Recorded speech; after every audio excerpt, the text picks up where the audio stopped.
귀한 찬양 감사하고 영광을 돌립니다. 함께 기도드리겠습니다.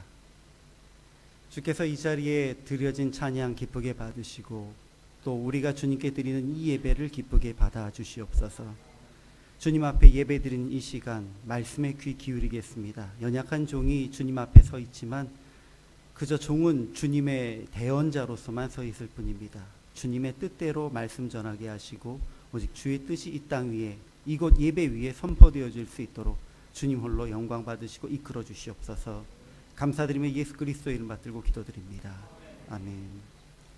샬롬. 오늘 말씀은 사도행전 5장 1절부터 함께 말씀을 보겠습니다. 사도행전 5장 1절부터 11절 말씀을 제가 봉독해 드리겠습니다. 신약성경 사도행전 5장 1절부터 11절까지의 말씀입니다. 아나니아라 하는 사람이 그의 아내 삽비라와 더불어 소유를 팔아 그 값에서 얼마를 감춤해 그 아내도 알더라. 얼마만 가져다가 사도들의 발 앞에 두니 베드로가 이르되 아나니아야 어찌하여 사탄이 내 마음에 가득하여 내가 성령을 속이고 땅값 얼마를 감추었느냐. 땅이 그대로 있을 때에는 내 땅이 아니며 판 후에도 내 마음대로 할 수가 없더냐. 어찌하여 이 일을 내 마음에 두었느냐. 사람에게 거짓말한 것이 아니요 하나님께로다. 아나니아가 이 말을 듣고 엎드러져 혼이 떠나니 이 일을 듣는 사람이 다 크게 두려워하더라. 젊은 사람들이 일어나 시신을 싸서 메고 나가 장사하니라. 3시간쯤 지나 그의 아내가 그 일어난 일을 알지 못하고 들어오니 베드로가 이르되 그 땅 판 값이 이것뿐이냐. 내게 말하라 하니 이르되 예 이것뿐이라 하더라. 베드로가 이르되 너희가 어찌 함께 꾀하여 주의 영을 시험하려 하느냐. 보라 내 남편을 장사하고 오는 사람들의 발이 문 앞에 이르렀으니 곧 너를 메어 내가리라 하니 곧 그가 베드로의 발 앞에 엎드러져 혼이 떠나는지라. 젊은 사람들이 그들을 들어와 죽은 것을 보고 메어다가 그의 남편 곁에 장사하니 온 교회와 이 일을 듣는 사람들이 다 크게 두려워하니라. 아멘. 샬롬. 제가 요새 인도네시아 분들하고 자꾸 사역을 하다 보니까 샬롬으로 인사를 하게 되네요. 보통은 한국 분들이 쓰시면 할렐루야 하시죠. 헷갈립니다. 저희 담임 목사님이 할렐루야 하셨나요? 샬롬을 하셨나요? 기억나십니까? 샬롬 하시나요? 네. 아시는 분들은 아시지만 또 모르시는 분들이 계셔서 잠시 소개를 드리겠습니다. 저는 지금 참빛교회에서 후원해서 또 운영하고 있는 느헤미야 목회훈련원의 원장으로 사역하고 있는 강재춘 선교사입니다. 또 지난해부터는 지금까지 주일학교 비어있는 자리가 있어서 지금 초등부에서 설교를 하고 있고요. 계속해서 우리 참빛교회와 사역을 하고 있는 것은 벌써 한 8년 정도 되는 것 같습니다. 그 8년의 기간 동안 주님의 은혜와 사랑이 얼마나 컸는지 모르겠습니다. 제가 인도네시아 분들하고 사역을 하기 때문에 오늘 말씀도 사실은 그분들과 사역하면서 나누던 말씀에서 연결이 되어 있습니다. 제가 2011년도 참빛교회에 와서 함께 사역하면서 그때는 인도네시아 부 담당을 했고요. 그리고 느헤미야 목회훈련원이 처음 세워졌을 때 1기 때부터 제가 소그룹 성경 공부 강사로 강의를 진행을 했습니다. 그리고 주일학교, 초등부 이렇게 초등부 또 중고등부 이렇게 담당을 했었죠. 그렇게 한 3년 정도를 사역을 하다가 2014년도에 1월달에 제가 이제 사역을 내려놓고 그냥 느헤미야 목회훈련원의 강사로만 소그룹 성경 공부 강사로만 섬기기로 이렇게 말씀을 드리고 교회 사역은 다 내려놓았었습니다. 그러다가 2014년 6월경에 초대 원장님이셨던 김상현 목사님이 갑작스럽게 수라바야 한인교회 담임 목회자로 떠나시게 되면서 그때부터 제가 참빛교회에서 운영하고 있는 느헤미야 목회훈련원의 1대 원장으로 섬기게 됐고 그런 과정에서 같이 이제 사역을 하다 보니 또 초등부도 다시 담당을 하게 됐고 이런 우여곡절들이 있었습니다. 근데 그 과정 속에서 제가 2014년도 훈련원을 담당하기 시작하면서 시작한 사역이 목회자들에게 묵상할 수 있는 묵상집, 또 목회 자료로서 설교와 또 성경 공부를 소그룹을 이끌어갈 수 있는 이러한 자료들을 매주 보내자라고 하는 의미에서 하늘뜻 묵상하기라고 하는, 한국말이 하늘뜻 묵상하기고요. 인도네시아 말로는 르능한 끄흔닥 뚜한이라고 하는 제목을 가지고 있는 주간 묵상집, 주간 큐티 자료집을 만들고 있습니다. 그래서 이제 계속해서 그 자료에 따라서 매일 그 훈련원에서도 말씀을 나누고 있고요. 또 큐티를 하고 있습니다. 그리고 제가 이렇게 간혹 설교를 부탁받게 되면 그 본문의 흐름에서 벗어나지 않고 설교를 나누고 이 말씀을 이제 묵상을 하게 됩니다. 그러다 보니까 말이 좀 긴데요. 본문이 좀 딱딱하고 은혜가 안 되고 좀 어려울 때가 있습니다. 지난해 제가 1년 전에 목사님 이제 목사님 잠시 한국 가셨을 때 설교했던 본문이 예레미야서였거든요. 그때도 되게 부담스러웠었는데 이번에도 또 어떻게 목사님 출타하신 기간의 본문이 레위기입니다.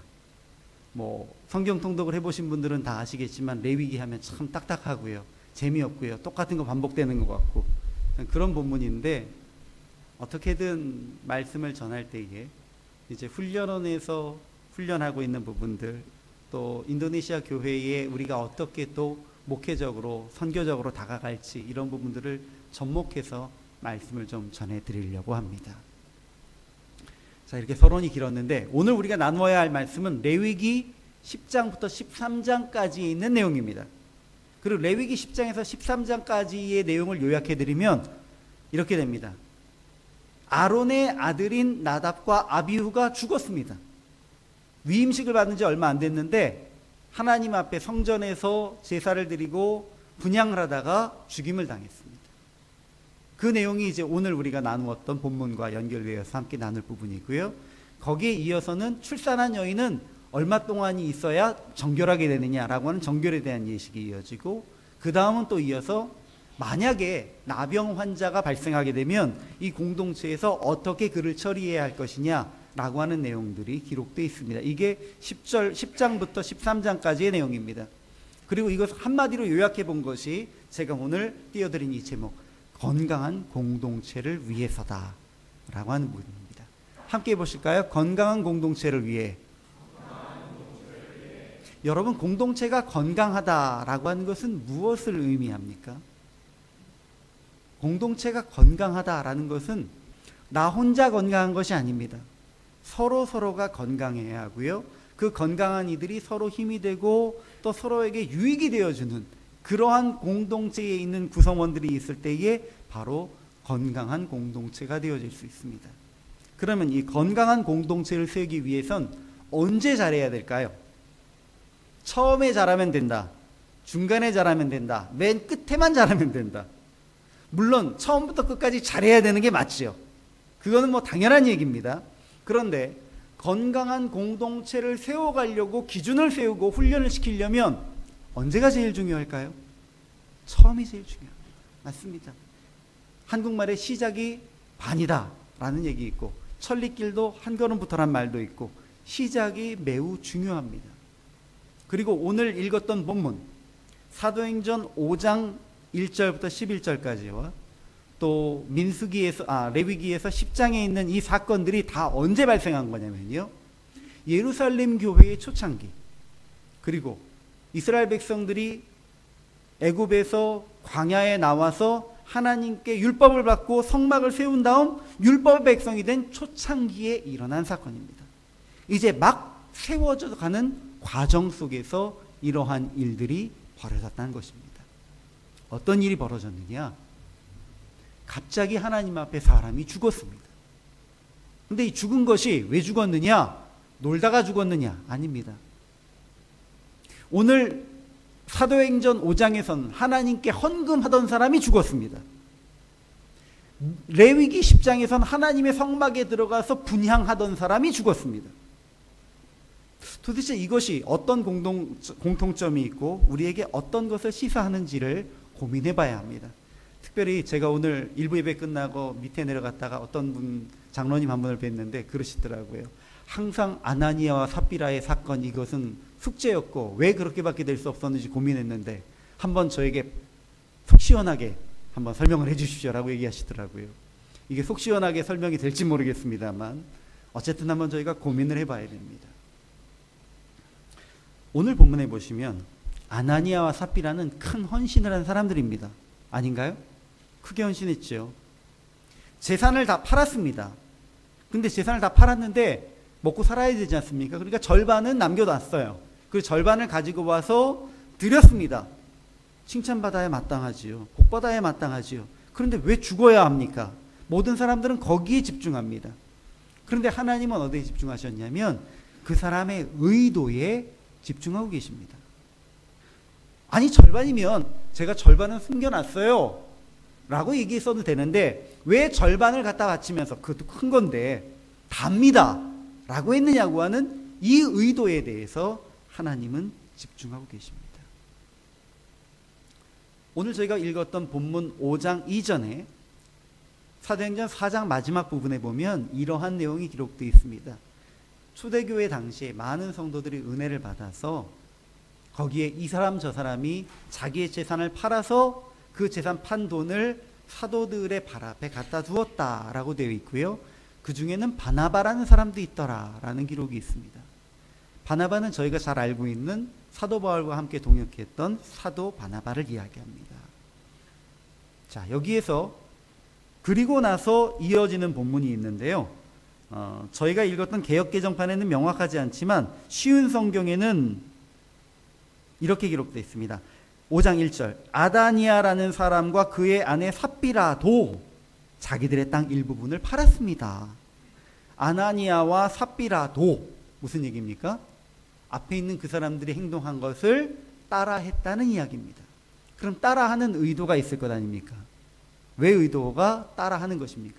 앞에 계신 분들은 순수한 마음으로 하나님 앞에 헌신했다라는 것입니다. 그런데 오늘 본문에 있는 이 사람들이 헌신을 한 것에 대해서는 하나님께서 이들을 평하시고 있는 것이 있습니다. 그 내용을 한번 읽어봤으면 좋겠는데요.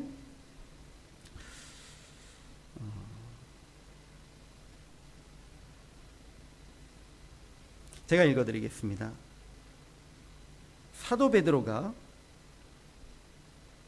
아나니아와 삽비라에게 이렇게 얘기합니다. 제가 쉬운 성경을 한번 읽어드릴게요. 5장 3절입니다.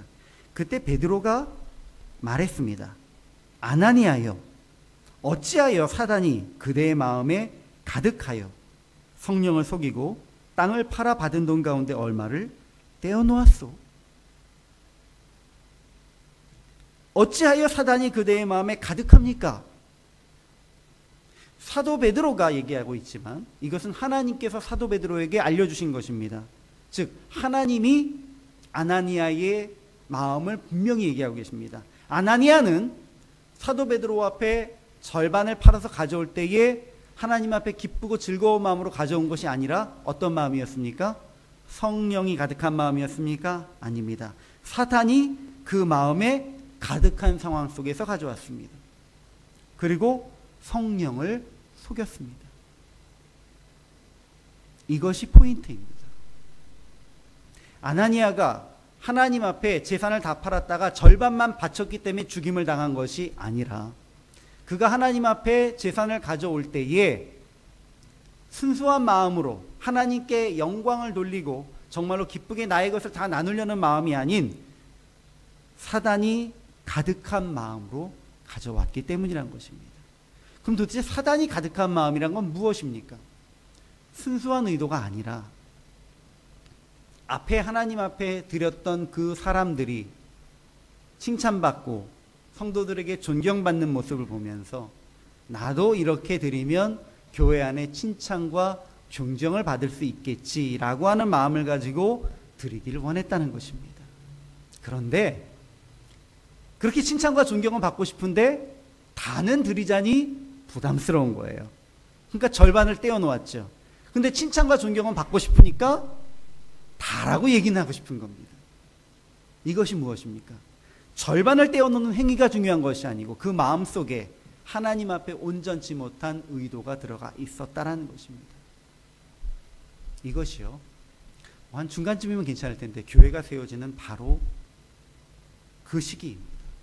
교회가 자리 잡아가는데 이러한 거짓과 온전치 못한 마음이 교회 안에서 받아들여지고 수용되게 된다는 것을 성도들이 알게 되면 건강한 교회로 세워질 수 없다는 것입니다. 그러므로 하나님께서 이들을 치셨습니다. 이것과 같은 사건이 오늘 제가 말씀드리고자 하는 레위기 10장에 있는 사건입니다. 레위기 10장에서도 하나님 앞에 제사를 드리던 나답과 아비후라고 하는 아론의 두 아들이 죽었습니다. 함께 본문을 읽어보시겠습니다. 한번 보여주시겠습니까? 아론의 아들 나답과 아비후가, 함께 읽어보시죠. 시작. 아론의 아들 나답과 아비후가 각기 향로를 가져다가 여호와께서 명령하시지 아니한 다른 불을 남아 여호와 앞에 분향하였더니 불이 여호와 앞에서 나와 그들을 삼키매 그들이 여호와 앞에서 죽은지라. 이들이 무엇을 했습니까? 하나님 앞에 분향을 했습니다. 그런데 이들도 명령하시지 않은 다른 불을 사용했습니다. 원칙에 맞지 않는 행동을 했다는 것입니다. 그렇다고 죽이시나요? 그러니까요. 아나니아와 삽비라만 이렇게 죽은 게 아니었다는 것입니다. 이스라엘 백성들이 애굽에서 광야로 나와서 시내산에서 이제 율법을 받았습니다. 십계명도 받았습니다. 그리고 하나님께서 말씀하신 대로 성막을 그곳에 세웠습니다. 교회 생활, 사실 그들이 율법 생활 시작한 지 처음이에요. 그리고 본문에 8장 9장에 보시면 무엇이 나오냐면 아론과 그의 아들들이 처음으로 제사장으로 위임받는 위임식의 내용이 나옵니다. 그러니까 아무것도 모르는 사람들인 겁니다.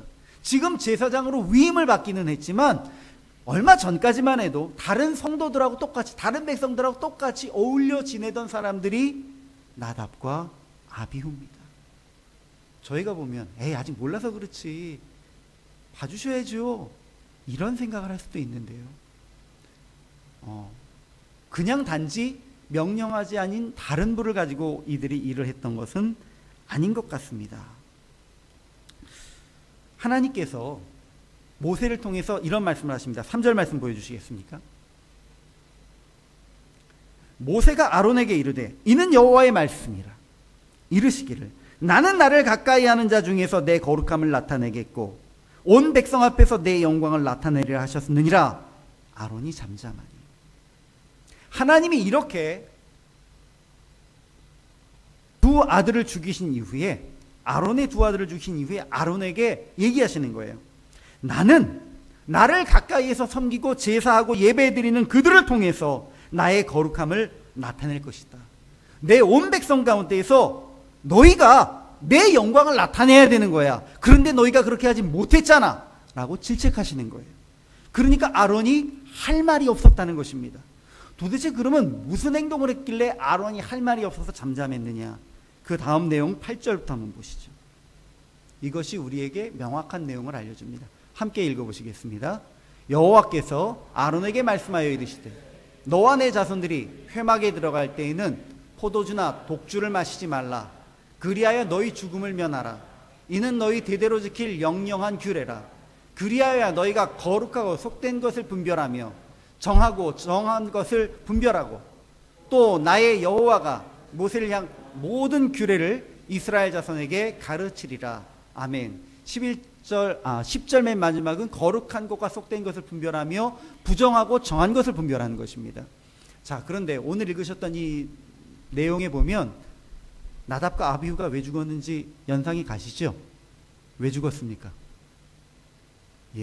성전에 들어가서 분향하기 전에 술 먹고 취한 상태로 들어간 겁니다. 포도주와 독주를 마시고 술 취한 상태로 들어간 것입니다. 죄송합니다. 그럴 일 없겠지만 제가 한잔하고 알딸딸하게서 올라와서 설교를 하면 여러분들이 참 은혜가 안 되시겠죠. 그러나 은혜가 안 될 정도는 되겠지만 목사가 저게 뭐야 라는 정도는 하시겠지만 제가 그 자리에서 막 갑자기 하나님께서 쏘신 번개를 팍 맞고 쓰러져 죽으면 놀라실 거예요. 그리고 좀 너무하시지 않아? 라는 얘기를 하실지도 몰라요. 지금 이런 상황이 발생한 겁니다. 여러분, 시간이 지난 후 우리가 지금 이 시점에서 생각해 보면 그럴 수도 있지 라고 하는 여러 일들이 있을 수 있습니다. 방금 말씀드렸듯이 하나님을 섬기는 제사장이 술 먹고 들어갔을 때 잘못한 거죠. 그렇지만 꾸짖음 당하면 죽일 일까지 있습니까? 라는 것이 우리의 생각이고요. 하나님 앞에 헌금 이만큼 드리면서 이게 다예요 라고 할 수도 있는 거지, 뭘 그걸 그러십니까? 라고 하는 것이 사람들의 마음입니다. 근데 사람은요, 하나님이 정하신 원칙을 악용합니다. 레위기를 읽어보면 참 재밌는 내용들이 많이 있습니다. 좀 복잡하긴 하지만 그래도 자세히 읽다 보면 참 우리에게 하나님께서 은혜를 많이 베푸셨다는 내용이 나와요. 예를 들어서 5가지의 제사가 있습니다. 번제, 화목제, 속죄제, 속건제, 또 이제 매일 드리는 걸로는 소제, 이런 제물들이 있는데요. 다른 제물들에는 다른 내용이 안 나와 있습니다. 근데 속죄제에 대해서 하나님 앞에 죄를 사하는 것에 있어서는 누구든지 이 예배에 참여해야 하기 때문에 어떤 규정이 있으시냐면요, 하나님께 제사 드리는 건 기본적으로 소나 양을 가지고 드리죠. 소, 양이나 염소입니다. 그런데 거기에 이렇게 써 있습니다. 소나 양이 힘에 닿지 않으면 비둘기 가지고 드려서 속죄제를 드려도 괜찮다. 비둘기 가지고 예배를 드릴 수도 없을 만큼 가난하면 속죄제, 곡식의 가루를 가지고, 이것은 보통 그냥 소제로 드리는 제사인데요, 이걸 가지고라도 제사를 드리면 괜찮다. 무슨 얘기입니까? 너희가 형편이 안 돼도 하나님 앞에 예배드리고 특별히 죄를 사함받기 위해서 고백하는 것은 반드시 해야 된다라고 하는 하나님의 은혜입니다.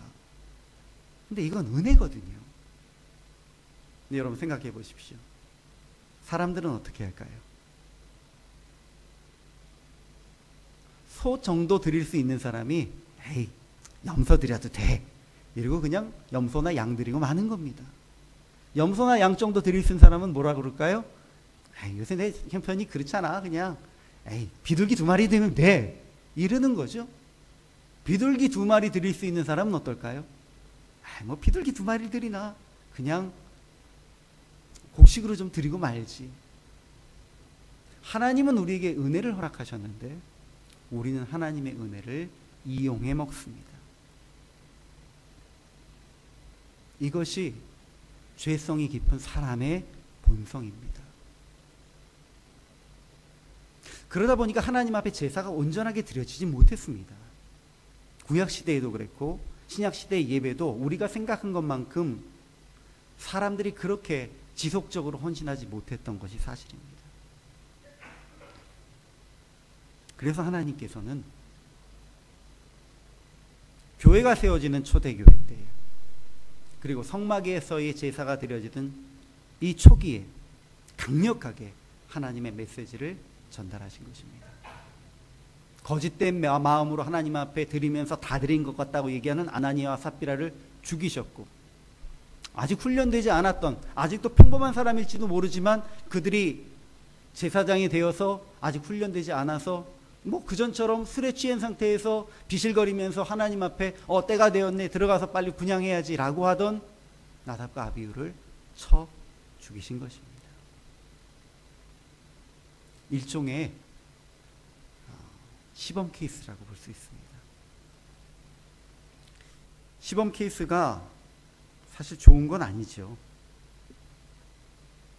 저도 군 생활을 했었고요. 지금 저희 아들은 군 생활 훈련 들어가가지고 16주 동안 훈련을 받아야 되는데 지금 한 4주 지난 것 같습니다. 훈련 기간의 초창기는 시범 케이스로 굉장히 강하게 훈련을 받게 되어 있습니다. 그렇죠. 힘들죠. 하지만 그때에 자리를 제대로 잡아두지 않으면 문제가 발생할 수밖에 없다는 것입니다. 여러분, 앞에 사도행전 5장 5절과 11절 말씀을 한번 보겠습니다. 앞쪽에 있습니다. 죄송합니다. 왔다 갔다 해서.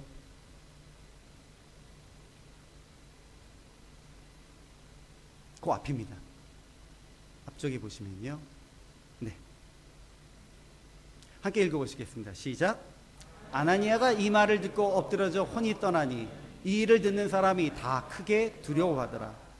온 교회와 이 일을 듣는 사람들이 다 크게 두려워하니라. 아멘. 뭐라고요? 다 크게 두려워했습니다. 이 두렵다라고 하는 단어는 헬라어에서 포보스라고 하는 단어인데, 두렵다, 무섭다, 떨림다라는 표현도 있지만 경외한다, 존중한다라고 하는, 높여드린다는 의미도 있습니다. 하나님과의 친근한 관계, 하나님께서 우리에게 은혜를 베풀어 주시는 은혜의 관계만을 생각하다 보면 하나님에 대한 온전한 경외와 두려움이 사라질 때가 있습니다. 초대교회에서도 또 장막 생활을 시작한 얼마 안 됐을 때도 이러한 일들이 이미 벌어지고 있었다는 것입니다. 그러므로 하나님께서는 이러한 사건들을 통해서 경고하시고 그들이 크게 두려워하며 하나님 앞에 다시 한번 공동체를 건강하게 회복시킬 수 있도록 노력하도록 기회를 허락하셨다는 것입니다. 이것이 아나니아와 삽비라의 사건, 그리고 나답과 아비후의 사건의 의미입니다. 제가 장황하게 이 말씀을 드린 이유 중에 하나는 훈련원에서 함께 대하고 있는 인도네시아 성도들 또 목회자들을 바라보면서 든 생각이 있기 때문입니다. 인도네시아는 2억 5천의 인구 중에 거의 2억 명이 무슬림이라고 이야기를 합니다. 복음을 알지 못하고 다른 종교 이슬람을 믿고 있는 이들인데요. 참빛교회는 그들에게 복음을 전하는 방법으로 직접 복음을 전하는 것과 또 인도네시아에 있는 교회를 온전히 세워서 건강하게 만들어가는 것, 이 두 가지 중에 물론 양쪽에 다 사역을 하고 있습니다만 특별히 목회자들을 훈련시켜서 교회를 건강하게 하는 쪽에 집중하고 있습니다. 이것은 매우 중요한 사역입니다. 왜 그러냐면요, 물론 우리가 전도를 해야 합니다. 근데 전도를 하면 그들이 와서 교회 안에 공동체에 소속이 되어야 되고, 그 공동체는 건강한 공동체여야만 그들이 온전하게 생활을 하고 신앙을 영위해 갈 수가 있습니다. 근데 인도네시아의 교회들을 많이 보면서 이 건강한 공동체가 많지 않다라는 것을 바라보게 됩니다. 그리고 그 중요한 이유 중에 하나가 처음부터 하나님을 경외하며 하나님 앞에 복종하며 하나님 앞에 순종하는 이러한 훈련이 되어 있는 사역자들이 많지 않기 때문이다라는 것을 생각하게 되었습니다. 그것은 꼭 교회의 문제는 아니고요, 인도네시아 분들의 기본적인 성품의 문제일 수도 있겠습니다. 성격 자체가 너무 이렇게 강하게 어떤 원리와 원칙을 중시하는 것을 싫어하고 좋은 게 좋은 거지라고 하는 성격들이 강하기 때문에 그런 부분이 있을 수 있다고 보지만, 제가 훈련원에서 훈련을 하다 보면 이분들이 목회자들인데도 이런 부분들이 어렵다라는 부분들을 많이 느끼게 됩니다. 6개월 동안 훈련을 하다 보면 그분들의 성격과 또 여러 가지 성품들에 대해서 다 알게 되거든요. 그러면 처음에 이렇게 보면 좀 어렵겠다 싶은 분들이 있어요. 특별히 무엇이 어려냐면 훈련원에서는 훈련하는 원칙이 있고 그 원칙에 따라서 생활이 이어져야 되는데 그것이 잘 어렵고 자기의 삶을 잘 다스리지 못하시는 분들이 종종 계세요. 그런 분들에 대해서는 이런 분들은 목회 나가면 좀 어렵겠다라는 생각을 하게 되죠. 그리고 실제로 현장에 나갔을 때에 그런 이분들이 별로 좋지 못한 그 결과가 있다라는 소식을 종종 듣게 됩니다. 그러나 많은 숫자는 아니고요. 97명을 저희가 지금까지 훈련시켜서 내보냈는데 그 중에 일부가 그런 소식들이 들려오고 있다는 것입니다. 그러나 분명한 것은 훈련되어지는 과정 속에서는 철저하게 우리가 훈련하고 좀 더 강하게 원리와 원칙을 세워나가는 것이 필요하다라는 것을 말씀드리고 싶은 것입니다. 그래서 제가 조금 심하게 할 때가 있어요. 특별히 처음에 들어오면 일주일 동안 성경 통독을 시키는데 한국에서 성경 통독해 보신 분들은 아시겠지만 오디오 이렇게 mp3 틀어놓고요. 한 1.5배속 이상 빨리 돌리면서 일주일 안에 통독해야 되거든요. 귀도 아프고 머리도 아프고 힘도 들고 굉장히 고통스럽습니다. 여기 인도네시아 성경은 조금 더 길어서요. 그렇게 1.7배속 정도를 틀어서 월요일부터 토요일까지 해야 끝이 납니다. 근데 실제로 거의 해보신 분이 없어요. 그러니까 일주일 안에 들어와서 훈련한 초창기 한 일주일 안에 거의 초죽음이 됩니다. 그러면서 얘기하는 거죠. 이걸 왜 해야 됩니까, 저한테? 이게 무슨 의미가 있습니까? 예, 어찌 보면 성경을 이해하는 데 있어서는 의미가 없을 수 있지만 분명한 원리와 원칙을 세우는 데 있어서는 굉장히 의미가 있습니다. 여기의 원리를 지키십시오. 성경이 우리의 원칙입니다. 그리고 여기에 모든 훈련의 과정에 순종하십시오.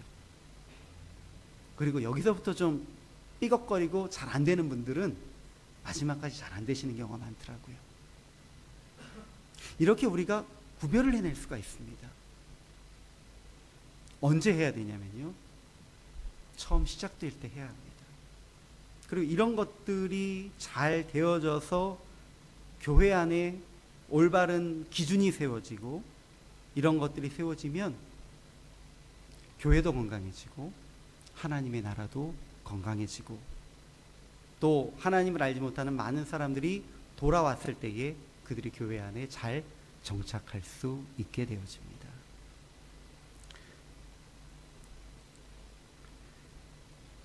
그런데 사실요, 교회 안에선 이것이 참 쉽지 않습니다. 머리로는 맞아, 원리와 원칙이 중요하고 하나님을 두려워하며 경외함이 필요해라고 얘기하지만 우리의 가슴은 그래도 좀 받아주고 위로해주고 격려해주고 사랑으로 감싸주는 게 더 좋지 않나라고 하는 이쪽에 좀 더 마음이 가는 것은 사실이거든요. 이 두 가지를 균형 이루는 것, 그것이 바로 건강한 교회입니다. 어느 한쪽만이 치우쳐서는 절대 되지 않습니다. 인도네시아 교회 안에서는 이러한 부분에 있어서 너무 받아주고 수용하고 포용하는 부분이 강했다는 것이고요. 과거의 한국 교회에서는 어떻게 보면 원리와 원칙이 너무 강했던 부분도 있을 수 있습니다. 지금 우리가 어떻게 해야 하느냐? 글쎄요, 제가 여기서 다 말씀을 드릴 수는 없지만 레위기를 통해서 여러 가지 말씀을 드리는 것은 분리할 것은 분리하고 돌보아 줄 것은 돌보아 주어야 한다는 것입니다.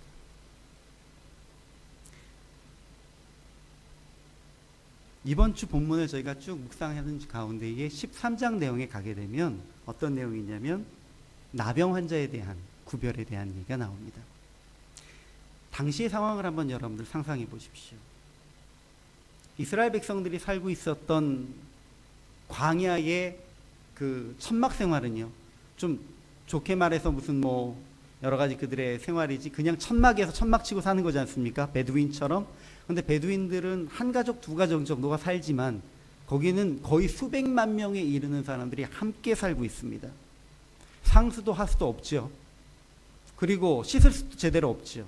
만약 거기에서 누군가 병이 걸리게 되면 어떻게 되겠습니까? 치명적일 수 있습니다. 그리고 그때 당시에 제대로 씻지 못하기 때문에 피부병의 한 종류인 나병이 죄송하지만 구약 성경에서는 여러 가지 종류의 피부병 중에 좀 심한 것들을 통틀어서 나병이란 표현으로 지금 기록을 하고 있습니다. 이런 것들이 퍼지게 되면 공동체 전체가 무너질 수 있습니다. 그래서 굉장히 민감하게 여기에 대해서 기록을 하고 있는데 누구든지 피부에 병이 조금 이상한 게 걸리면 바로 제사장에게 가야 합니다. 그리고 제사장은 그 사람이 이게 피부병인지 나병인지를 확인을 한 다음에 피부병이면 돌려보내는데요. 명확하지 않으면 일주일 동안을 격리시킵니다. 바로 격리를 시킨 다음에 일주일을 봐야 돼요. 그리고 나병이라고 결정이 나면 이 사람을 바로 공동체에서 내어보내야 되는데 한번 본문을 좀 보여주시겠습니까? 45절입니다. 예, 함께 읽어보시죠. 시작. 나병 환자는 옷을 찢고 머리를 풀며 윗입술을 가리고 외치기를 부정하다 부정하다 할 것이요 병 있는 날 동안은 늘 부정할 것이라. 그가 부정한즉 혼자 살되 진영 밖에서 살지니라. 아멘. 자, 여기서 두 가지입니다. 첫 번째, 부정한 사람이요 자기의 부정한 걸 감추면 안 됩니다. 저는 부정합니다. 가까이 오지 마세요. 공동체를 위해서 스스로가 나의 약함과 나의 연약함을 고백할 수 있어야 된다는 것입니다. 부끄러우며 숨겨서는 안 됩니다. 두 번째, 그 사람은 진영 밖에서 살아야 합니다. 이게 여러분들 우리가 생각하려면요, 환자를 바깥으로 내쫓는다라는 의미로만 받아들일 수 있는데, 만약에 환자가 그 진영 안에서 살고 있으면 치료에 전념할 수 없다는 것을 우리가 생각해야 합니다. 결국은 그 사람이 그 안에서 숨어 지내든지 치료받지 못하든지 아니면 다른 생활을 하든지 이렇게 돼야 되는데, 진영 밖에서 환자에게는 철저하게 치료될 수 있는 기회를 허락하는 것이고요. 그리고 안에 있는 사람들은 그들과 단절된 상태에서 그들을 안전하게 돌보아 줄 수 있는 기회를 갖도록 하라 라고 하는 것이 원칙입니다. 물론 사람들이 하나님의 말씀대로 안 살아다 보니까 나병 환자로 진영 바깥으로 쫓겨나면 먹고 살기가 힘들어지는 경우가 분명히 있습니다. 그러나 하나님께서 진영 밖에 나가라고 하는 것은 너희들 나가서 굶어 죽든지 말든지 알아서 해라라는 것이 아니고, 진 안에 있는 사람들이 그들을 먹고 살 수 있도록 철저하게 돌보면서 치료에 전념할 수 있도록 하라라고 하는 것이 전제 조건이라는 것입니다. 한 가지 말씀을 한번 드려볼게요. 한국에 소록도로라고 하는 곳이 있습니다. 다 아시겠지만 예전에 그 나병 환자들이 모여서 살던 곳입니다. 근데 그곳은 너무 인간다운 대접을 못 받고 사니까 예전에도 나병 환자가 되어도 가고 싶지 않아 하고 가족들도 보내지 않으려고 했던 곳입니다. 잘 아실 겁니다. 어떤 한 남자가 사랑하는 여인과 결혼을 했는데, 결혼한 후에 얼마 지나지 않아서 사랑하는 여인이 나병이라는 것을 알게 됩니다. 어떻게 했을까요? 당장에 보냈다고 하면 저는 매정한 놈 그럴 거 아닙니까? 당연히 하죠. 사랑하는 애 어떻게 보내겠습니까? 같이 삽니다. 숨겨서 나병인 걸 숨기고 살았습니다. 그런데 아기를 낳았습니다. 그리고 아기를 낳았는데 어느 날 보니까 점점 나병이 온몸에 퍼져가고 있는데 그 아이의 젖을 먹이고 있는 걸 봅니다. 여인을 사랑하지만 사랑하는 아들을 위해서 결심을 해야 될 상황이 온 것이죠. 사랑하는 아이를 위해서 부인을 소록도로 떠나보냈습니다. 그러면 본인이 아이를 잘 돌봐야 될 텐데, 여러분, 나병은 잠복기간이 8년이랍니다. 8년이 지나도 나병이 발병하지 않으면 모르겠는데 그동안은 내가 나병 환자인지 아닌지조차를 모르는 거예요. 그러니까 그 남자가 이 두려움에 아들을 가까이 하지 못합니다. 그런 사이에 아들은 혼자서 자란 것이죠. 아들도 아버지도 부인도 각각 떨어져서 혼자가 되었고, 그 이후에 여러 가지 불행한 일들은 그 가정 가운데 계속되었을 것입니다. 어떻게 생각하십니까? 사랑하는 마음으로 돌보겠다고 숨겨두었지만 차라리 처음에 발견되었을 때에 보내어서 빨리 치료한 것이 그들에게 더 아름답고 행복한 결말로 올 수 있었던 것입니다. 물론 이런 얘기를 하게 되면 요새는 과학이 발달해서 의학이 발달해서 아무 문제 없습니다, 뭐 그렇게까지 생각하지 마십시오라는 얘기도 하시는데, 그러면 몇 년 전에 한국에서 있었던 사건을 기억하십니까? 메르스 사태입니다. 메르스가 유행했던 때라고 얘기하지 않고 메르스 사태라고 표현합니다. 처음에 그 환자를 격리하고 치료를 빨리 했으면 그런 일들이 벌어지지 않았을 거라고 얘기하는데, 아무것도 아니야 이 정도는 이라고 얘기했다가 수십 명이 사망을 하고 수백 명이 감염이 되고 나라 전체가 혼란에 빠졌던 사건이 불과 몇 년 전입니다. 우리는 아무것도 아니야 괜찮아 라고 생각할지 모르지만 하나님께서는 우리에게 그렇지 않다라고 얘기하십니다. 이것이 육체적으로도 그렇고요, 영적으로도 그렇다는 것입니다. 아까 말씀 처음으로 돌아간다면 아나니아와 삽비라는, 또 나답과 아비후는 당시 초대교회 공동체에 있어서, 그리고 광야 생활을 처음 한 이스라엘 공동체에 있어서 영적으로 마치 나병 환자와 같은 존재였다는 것입니다. 하나님이 아프심에도 불구하고 그들을 그렇게 강력하게 치시면서 경고의 메시지를 던지실 수밖에 없는 중요한 이유가 있었다는 것입니다. 물론 하나님이 계속해서 그러진 않으십니다. 그 말씀이 성경에 기록되어서 지금 우리에게까지도 예가 되어서 경계가 되고 있지 않습니까? 만약에 하나님이 지속적으로 그렇게 치셨다면 지금까지 살아남아 있는 사람이 얼마나 있겠습니까?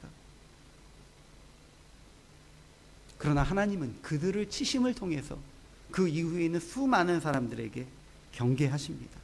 그리고 그들을 그렇게 치신 것이 부당한 것도 아닙니다. 하나님은 원리, 원칙에 따라서 행동하신 것이기 때문입니다.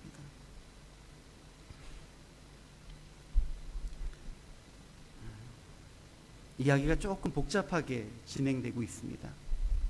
그러나 결론을 내리자면 단순합니다.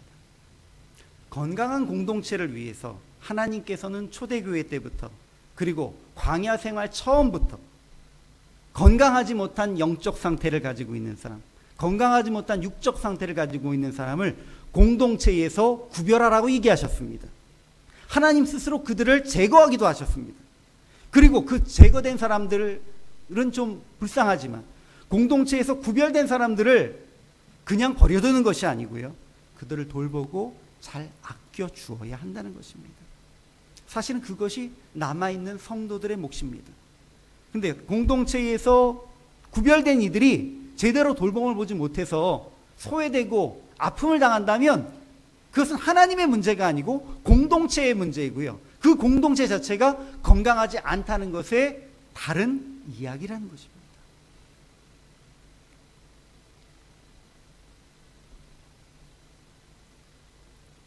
지난 목요일 날 함춘환 선교사님께서 오셔서 전도는 선택이 아니고 우리가 반드시 전도를 해야 된다는 말씀을 전하셨다는 것을 들었습니다. 교회 카톡에 공동체 교회 그 그룹 채팅방에 그 내용들을 주고받으시면서 많이 은혜를 나누시는 내용들도 보았습니다. 전도해야 됩니다. 근데 그 전도하는 것만큼 중요한 것이 건강한 교회를 세워나가는 것입니다. 인도네시아 안에 건강한 교회를 세우지 않으면 돌이킨 그 성도들이 어디를 가겠습니까?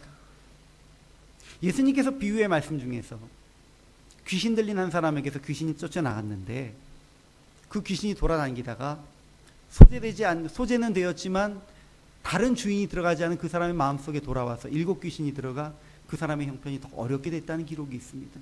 이걸 다른 말로 해석하자면 이렇습니다. 예수님을 영접한 인도네시아에 있는 한 성도가 이제 온전한 교회를 쫓아다녔는데 갈만한 교회가 없습니다.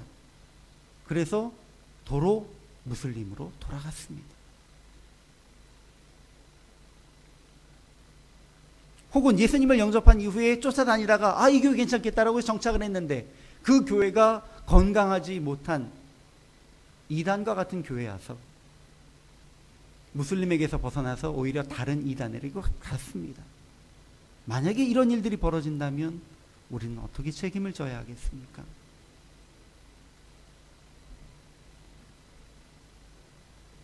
이런 일들이 없을 것 같지만 실제로 더 부지런한 이단들이 지금도 많은 이들을 유혹하고 있습니다.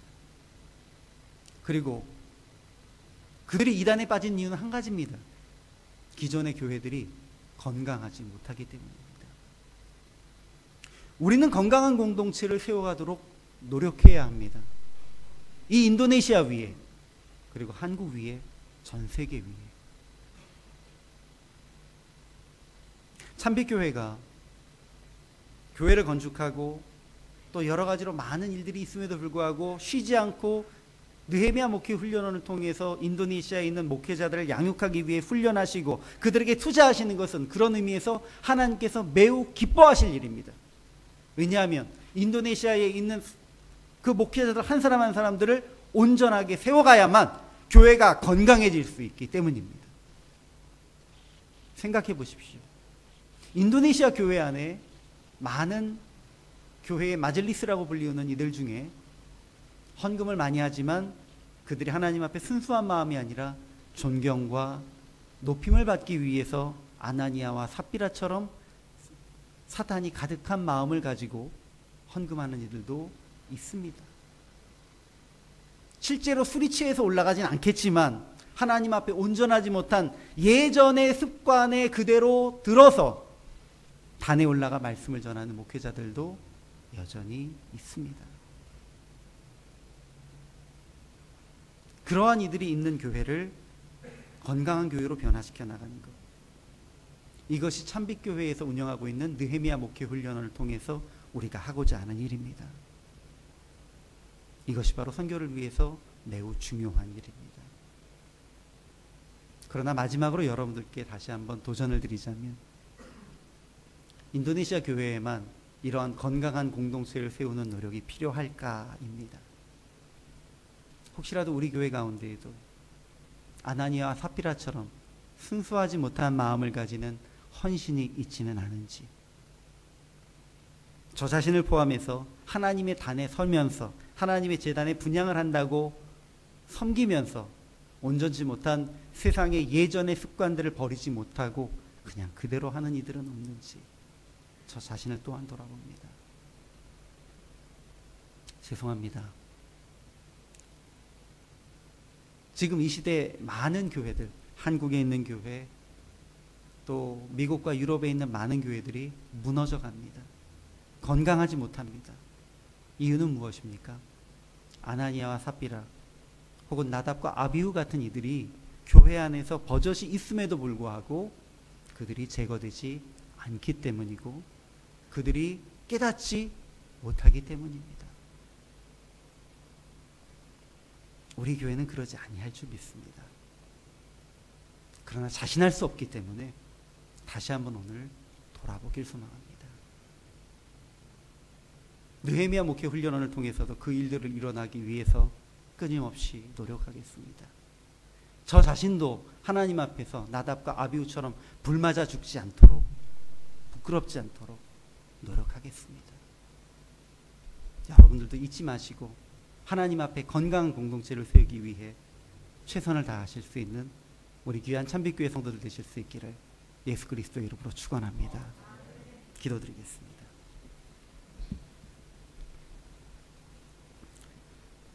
사랑의 아버지 하나님, 우리는 부끄럽고 연약한 자들입니다. 마음에 합당치 못한 것이 많이 있고, 나답과 아비후처럼 훈련되지 못한 상태에서 옛 습관대로 하나님 앞에 섬긴다고 하는 모습들도 많이 있습니다. 그 시절 같았으면 벌써 불맞아 죽었을 것 같은 우리가 살아있음에 감사드립니다. 주님의 은혜입니다. 그러나 이제 오늘 말씀 가운데 다시 한번 도전을 받았으니 아버지, 우리가 주님 앞에 건강한 공동체를 세우고자 하시는 하나님 아버지의 그 목표와 하나님의 그 마음을 따라 우리의 공동체를 변화시켜 나가겠습니다. 아버지, 도와주시고 역사하시옵소서. 주님의 놀라운 은혜가 이 자리에 함께 하심을 믿고 감사드리며 오직 우리 주 예수 그리스도의 이름 받들고 기도드립니다. 아멘.